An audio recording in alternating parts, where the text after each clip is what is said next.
Hi friend, मैं पूर्वा आप लोगों का स्वागत करती हूँ एमपी सक्सेसर्स में। और आज की इस वीडियो में हम बात करने वाले हैं प्रमुख उपकरण एवं उनके कार्य। तो यहाँ पर हम देखेंगे कुछ उपकरण कौन कौन से हैं और उनके कार्य कौन कौन से हैं। ठीक है, क्या वो कार्य करते हैं, जो डिवाइसेस हैं तो उनका क्या वर्क है। ठीक है, तो यहाँ पे ये जो टॉपिक है ये जनरल साइंस का बहुत ज़्यादा इम्पोर्टेंट टॉपिक है। और ये जो भी जनरल साइंस आपकी आती है किसी भी एग्ज़ाम पेपर में तो उसके लिए बहुत ज़्यादा इम्पोर्टेंट है। एक न एक क्वेश्चन आपको इससे देखने में ली जाता है। ठीक है, तो यहाँ पे फर्स्ट है आपका यहाँ पर कि अल्टीमीटर। तो अल्टीमीटर जो उपकरण है उसका उपयोग किस लिए किया जाता है, तो ऊंचाई का मापक। जो अल्टीमीटर है वो ऊंचाई का मापक है। अल्टीमीटर का यूज ऊंचाई मापने के लिए किया जाता है। ठीक है, तो ये आपको याद रखना है, बहुत ज़्यादा इंपॉर्टेंट टॉपिक है। और साथ में इसके जितने भी फैक्टर्स हैं वो बहुत ज़्यादा इंपॉर्टेंट है। हर एक जो डिवाइसेस हैं वो किसी न किसी एग्ज़ाम पेपर में ज़रूर पूछ ली गई हैं। ठीक है, अब यहाँ पे देखते हैं कि बैरोमीटर। तो बैरोमीटर का क्या यूज है, तो वायुमंडलीय दाब की मापने, ये भी आपको याद रखना है। ठीक है, जितने मैं बता रही हूँ वो तो आपको 100% याद रखने हैं, बाकी जो इतने इम्पोर्टेंट नहीं है वो मैं बता दूंगी। ठीक है, तो यहाँ पे एक है अल्टीमीटर ऊंचाई का मापक, बैरोमीटर वायुमंडलीय दाब की मापक। उसके बाद हम देखते हैं कि यहाँ पे है कार्डियोग्राम। तो जो कार्डियोग्राम है वो किस लिए मापा जाता है, तो हृदय गति की जांच के लिए कार्डियोग्राम का जो उपकरण है उसका यूज किया जाता है। किसके लिए, हृदय गति की जांच के लिए। ठीक है, अब यहाँ पे देखते हैं हाइड्रोमीटर। तो हाइड्रोमीटर का यूज किस लिए किया जाता है, तो द्रव का अपेक्षित घनत्व मापने के लिए किसका यूज किया जाता है, हाइड्रोमीटर। ये आप याद रखना, ये जो हाइड्रोमीटर है, हाइड्रोमीटर का यूज किस लिए किया जाता है, तो ये है द्रव का आपेक्षिक घनत्व मापने के लिए यूज किया जाता है हाइड्रोमीटर का। ठीक है, अब यहाँ पे है मैनोमीटर। तो मैनोमीटर का क्या यूज है, तो गैसों के दाब की माप के लिए मैनोमीटर का यूज किया जाता है। ठीक है, तो ये सारे ही इंपॉर्टेंट है कि मैनोमीटर का यूज तो गैसों के दाब की माप के लिए, और हाइड्रोमीटर द्रव का अपेक्षित घनत्व। फिर यहाँ पे है रेन गेज। तो रेन गेज किसके लिए यूज किया जाता है, तो वर्षा का मापक। रेन मतलब क्या होता है, यहाँ फर्स्ट वर्ड से आप याद रखना, रेन मतलब वर्षा, और गेज मतलब कि गेज जो अपन यूज करते हैं, गज वगैरह वर्ड यूज करते हैं मापने के लिए, तो रेन गेज मतलब क्या हो गया, वर्षा का मापक। ठीक है, अब यहाँ पे आगे देखते हैं, तो आगे यहाँ पर है रिक्टर स्केल। तो जो रिक्टर स्केल होता है उसका क्या यूज है, तो भूकंप की तीव्रता की माप के लिए रिक्टर स्केल का यूज किया जाता है। ये भी आप याद रखना। ठीक है, ये सारी इंपॉर्टेंट टर्म है। अब यहाँ पे एक आता है लैक्टोमीटर। लैक्टोमीटर क्या यूज उपकरण जो है इसका यूज किस में किया जाता है, तो दूध की शुद्धता की माप के लिए लैक्टोमीटर का यूज किया जाता है। ठीक है, फिर है एक फैदोमीटर। तो फैदोमीटर का यूज किया जाता है समुद्र की गहराई का मापक। ये जो है रिक्टर स्केल, लैक्टोमीटर, हाइड्रोमीटर, और ठीक है, तो ये सारी बहुत ज़्यादा इंपॉर्टेंट हैं। आप कोई भी प्रीवियस ईयर एग्जाम पेपर उठा के देख लेना, सामने एक न एक आपको जो उपकरण है और उनका कार्य ज़रूर पूछ लिया जाएगा। ठीक है, मोस्टली ये क्वेश्चन आता है कि दूध की शुद्धता किस में मापी जाती है, तो लैक्टोमीटर में। समुद्र की गहराई किससे मेजर करते हैं या मापते हैं, तो फैदोमीटर में। ठीक है, हिंदी इंग्लिश दोनों के लिए यही वर्ड यहाँ पे रहते हैं, तो इंग्लिश वाले भी नोट करते जाना। ठीक है, अब है एनीमोमीटर। एनीमोमीटर किसके लिए यूज किया जाता है, तो हवा की शक्ति तथा गति के माप के लिए एनीमोमीटर का यूज किया जाता है। ठीक है, तो यहाँ क्या हो जाएगा, एनीमोमीटर के लिए हवा की शक्ति तथा गति की माप। ठीक, अब यहाँ पे आगे देखते हैं, तो है हाइग्रोमीटर। तो हाइग्रोमीटर का यूज कहाँ किया जाता है, तो वायुमंडल की आर्द्रता की माप के लिए। अब देखिए यहाँ पे कंफ्यूज नहीं होना है, एक अब अपन ने ऊपर यहाँ पे पढ़ा था हाइड्रोमीटर। तो जो हाइड्रोमीटर है इसका यूज क्या है, तो हाइड्रोमीटर का यूज है द्रव का अपेक्षित घनत्व मापने के लिए। किसका, हाइड्रोमीटर का। और यहाँ पे जो वर्ड है वो है हाइग्रोमीटर। तो हाइग्रोमीटर का यूज क्या है, वायुमंडल की आर्द्रता की माप के लिए। ठीक है, हाइड्रोमीटर द्रव का अपेक्षित घनत्व मापने के लिए। ठीक है, और हाइग्रोमीटर का यूज क्या होता है, वायुमंडल की आर्द्रता की माप के लिए। ये याद रखना है आपको, ये बहुत ज़्यादा बार पूछा जाता है, हाइड्रोमीटर और हाइग्रोमीटर, इसमें बहुत लोग कंफ्यूज भी होते हैं। ठीक है, तो हाइग्रोमीटर का वायुमंडल की आर्द्रता मापने के लिए, और हाइड्रोमीटर द्रव का अपेक्षित घनत्व मापने के लिए। ठीक है, आप इससे याद रखिए कि हाइड्रो मतलब क्या होता है, लिक्विड, तो द्रव का अपेक्षित घनत्व, और हाइग्रोमीटर वायुमंडल की आर्द्रता मापने के लिए। इससे आप याद रख सकते हैं। ठीक है, कि हाइड्रो मतलब वाटर, ठीक है, या लिक्विड हाइड्रोजन। ठीक है, इस टाइप से हाइड्रो। ठीक है। अब यहाँ पे देखते हैं सीस्मोग्राफ। तो सीस्मोग्राफ का जो यूज है वो भूकंप मापी यंत्र है सीस्मोग्राफ, ठीक है, जो भूकंप को मापता है। ठीक है, तो ये जो सीस्मोग्राफ है ये भी पूछ लिया जाता है कि भूकंप मापी यंत्र कौन सा है। तो सीस्मोग्राफ क्या है, भूकंप मापी यंत्र है। ठीक है, ये भी इम्पोर्टेंट क्वेश्चन है और ये सारे ही इम्पोर्टेंट है, इसमें आपको सब बिल्कुल रट लेने हैं। ठीक है, अब इसमें है सेक्सटेंट।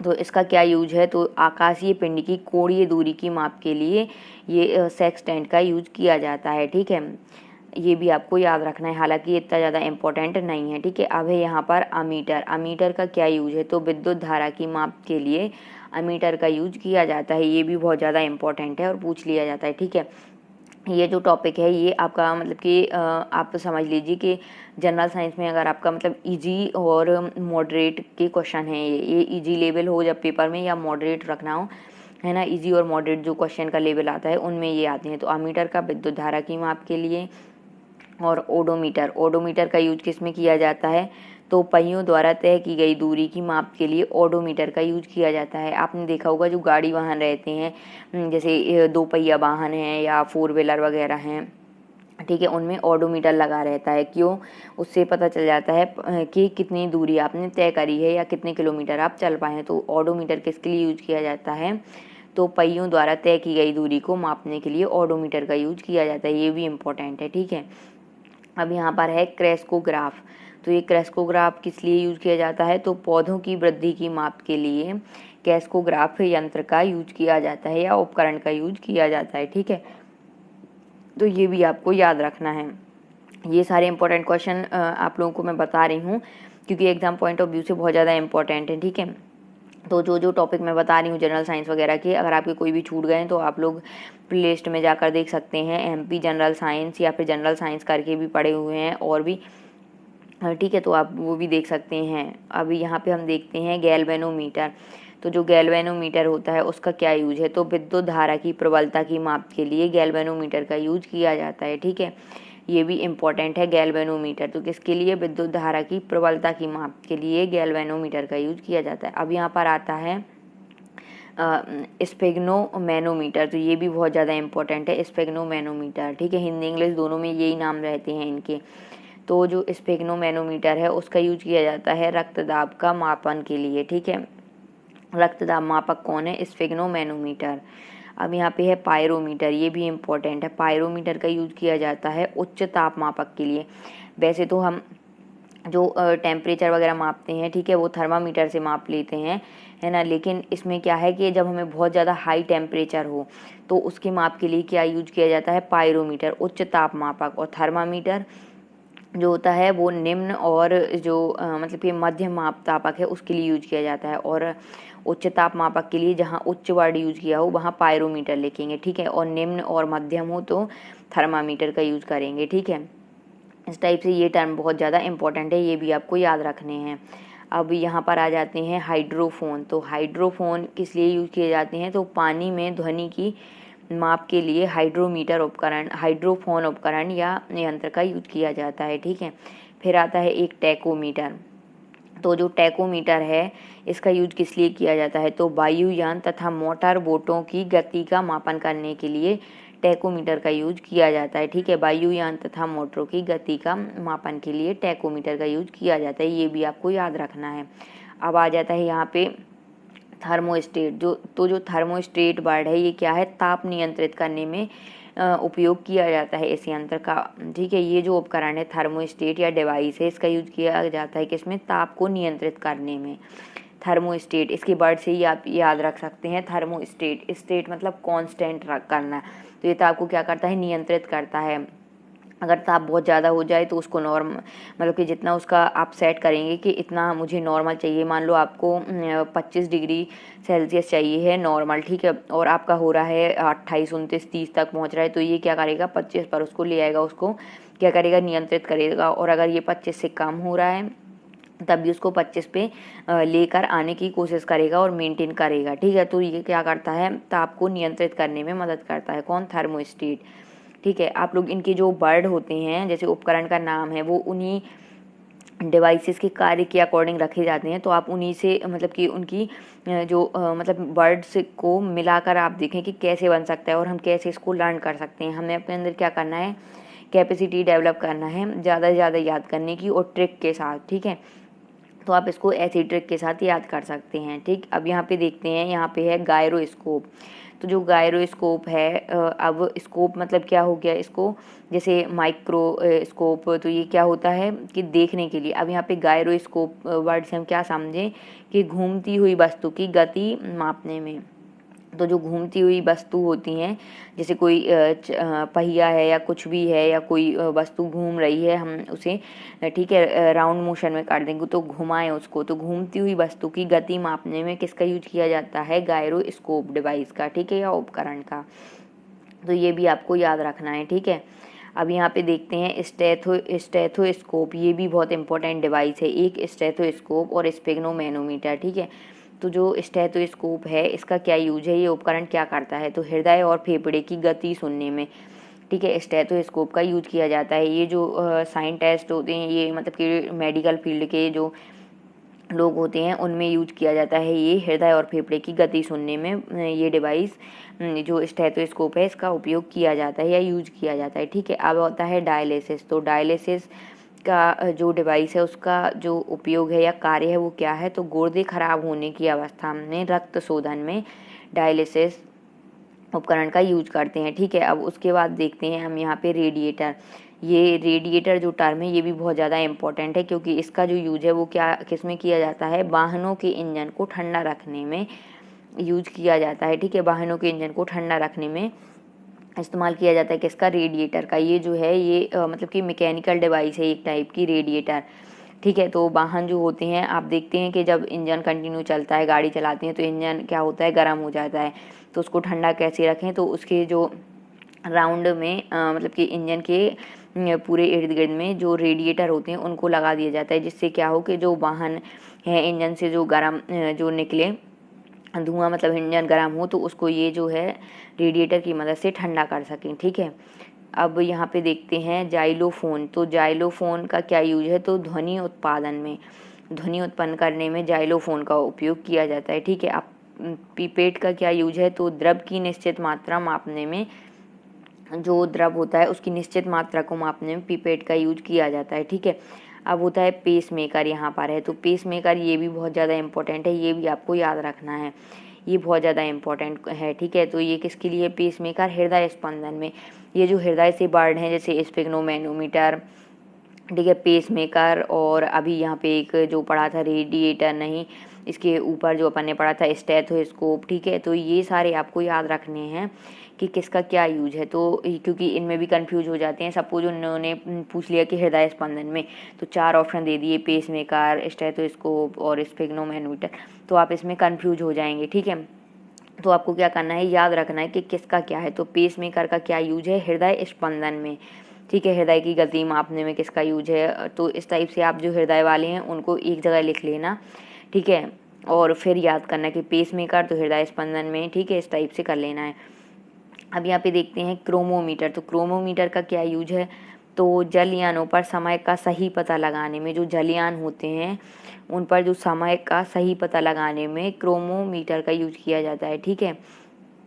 अब यहाँ पे नेक्स्ट देखते हैं तो है साइट्रोटन। साइट्रोटन का क्या यूज है, तो जो साइट्रोटन है उसका यूज होता है कृत्रिम मौसम का निर्माण करने में, ठीक है। जो कृत्रिम मौसम का निर्माण करने में, अगर जैसे बारिश नहीं हो रही तो हम लोग क्या करते हैं, कई प्रकार की कभी कभी गैसें वगैरह छोड़ देते हैं जिससे बारिश हो। तो जो कृत्रिम मौसम बनाते हैं हम, जैसे धूप निकली है, मान लो हमें बारिश करवाना है तो हम जो गैसें हैं उनको छोड़ दें, या हमें कोई और मौसम में बदलाव करना है तो हम क्या करेंगे, जो कृत्रिम मौसम का निर्माण करने में साइट्रोटन का यूज करते हैं, ठीक है, डिवाइस का। अब है पाइकोमीटर। तो पाइकोमीटर का क्या यूज है, तो दूर की वस्तु का ताप मापने में किसका यूज करते हैं, पाइकोमीटर का, ठीक है। और जो डिवाइस होती है जो उच्च ताप मापती है वो कौन सा था, तो वो था यहाँ पर पायरोमीटर, ठीक है। और पाइकोमीटर, तो पाइकोमीटर का क्या है, दूर की वस्तु का ताप मापने में। अब यहाँ पे देखते हैं स्ट्रोबोस्कोप। तो स्ट्रोबोस्कोप का क्या यूज है, तो आवर्तित गति कर रही वस्तुओं का वेग मापने में, ठीक है। तो ये ज़्यादा इतना इम्पोर्टेंट नहीं है यहाँ पर, लेकिन फिर भी आप इसे पढ़ लेना एक बार, ठीक है। स्ट्रोबोस्कोप का किसका है यूज, क्या है इसका कार्य क्या है, तो आवर्तित गति कर रही वस्तु का वेग मापने में। अब यहाँ पे है डिक्टाफोन, तो यहाँ पर जो है डिक्टाफोन का क्या यूज है, तो डिक्टाफोन किस लिए यूज किया जाता है, तो बातचीत रिकॉर्ड करने तथा पुनः सुनने में डिक्टाफोन का यूज किया जाता है, ठीक है। तो ये भी आप याद रखना कि बातचीत रिकॉर्ड करने तथा पुनः सुनने में डिक्टाफोन का यूज किया जाता है, ये भी एक इम्पॉर्टेंट टर्म है। अब होता है यहाँ पे एक्यूमुलेटर, तो एक्यूमुलेटर किस में यूज किया जाता है, तो विद्युत ऊर्जा संग्रह में, ठीक है। विद्युत जो ऊर्जा संग्रह करते हैं उसके लिए हम एक्यूमुलेटर का यूज करते हैं। अब यहाँ पे है कम्यूटेटर, तो जो कम्यूटेटर होता है इसका क्या यूज है, तो विद्युत धारा की दिशा बदलने में कम्यूटेटर डिवाइस का यूज किया जाता है, ये भी याद रख लेना। हालांकि ये जो टर्म है ये इतने ज़्यादा इंपॉर्टेंट नहीं है, ठीक है, एग्जाम में एक बहुत कम पूछे गए हैं, ठीक है। अब यहाँ पे है ओडोमीटर, तो ये इम्पोर्टेंट है। ओडोमीटर अभी अपन ने ऊपर पढ़ा भी था, ओडोमीटर का क्या यूज था, ये दोबारा रिपीट हो गया है। तो गाड़ी द्वारा तय की गई दूरी अभिलेखित करने या मापने में, ठीक है, ओडोमीटर का यूज किया जाता है। अब नेक्स्ट टर्म यहाँ पे आता है कार्बोरेटर, ये कार्ब्यूरेटर लिखा है, इसे आप सही कर लेना, है ना। इसका क्या है कार्बोरेटर, तो CARBURATOR, कार्बोरेटर यहाँ लिख लेना, ये जो है ये गलत है, यहाँ पे लिखेंगे इसे कार्बोरेटर, है ना। एक सेकेंड, इस टाइप से आप लिख लेना, ठीक है। कैब्यूरेटर इसको बोलते हैं, कार्बोरेटर या कैब्यूरेटर भी बोल सकते हैं, ठीक है। तो जो कैब्यूरेटर या कार्बोरेटर है इसका क्या यूज है, तो इंजन में पेट्रोल, यहाँ पे बा आएगा, ठीक है, इंजन में पेट्रोल व वायु का निश्चित भाग मिलाने में। आपने देखा होगा जो पेट्रोल से चलने वाली गाड़ियाँ जैसे स्कूटी और टू व्हीलर वगैरह, जैसे पहले स्कूटर वगैरह चलते थे, तो ये सारे किससे चलते हैं, ये पेट्रोल से चलते हैं, ठीक है। तो इसका जो इंजन होता है उसमें पेट्रोल और वायु का निश्चित भाग मिलाने में जो कार्बोरेटर है या कैब्यूरेटर, इसका यूज किया जाता है। तो ये भी इम्पोर्टेंट एक टर्म है, ये आप याद रखना, ठीक है। कैब्यूरेटर का क्या यूज है, इंजन में पेट्रोल व वायु का निश्चित भाग मिलाने में यूज किया जाता है। और जो भी जैसे फोर व्हीलर वगैरह भी अगर जो मतलब कि पेट्रोल से चलती हैं उनमें भी इसका यूज होता है कैब्यूरेटर का। कार्बोरेटर सिर्फ पेट्रोल इंजन में लगा होता है, ठीक है, डीजल इंजन में नहीं लगा होता, तो ये टर्म भी आप याद रख लेना, ठीक है। अब लास्ट है यहाँ पे ग्रेविमीटर, तो ग्रेविमीटर का क्या यूज है, तो जल की उपस्थिति तेल क्षेत्रों का पता लगाने में, जल में उपस्थित जो तेल क्षेत्र हैं उसका पता लगाने में ग्रेविमीटर का यूज किया जाता है। ये भी इतना इंपॉर्टेंट नहीं है, लेकिन फिर भी ये मतलब आने के चांसेस हैं, इंपॉर्टेंट टर्म लगता है, लेकिन मतलब कि एग्जाम में बार बार रिपीट नहीं हुआ है ना, ज़्यादा देखा है, ठीक है। तो इतने ये जो टर्म थे वो मैंने सारे इसमें आपको बता दिए हैं। ये जो थे ये सारे टर्म ये बहुत ज़्यादा इंपॉर्टेंट हैं एग्जाम पॉइंट ऑफ व्यू से, तो ये अब आपको बिल्कुल एज इट इज़ रट लेने हैं। और आपको कोई भी डाउट हो तो कमेंट बॉक्स में पूछ सकते हैं। तो आपको वीडियो कैसी लगी कमेंट बॉक्स में बताएं। प्लीज़ वीडियो को ज़्यादा से ज़्यादा लाइक करें, शेयर करें, और जो लोग चैनल पर नए हैं चैनल को सब्सक्राइब कर लें। आपको इस टाइप की वीडियोज़ मिलती रहेंगी। Thanks for watching my videos, please like share and subscribe.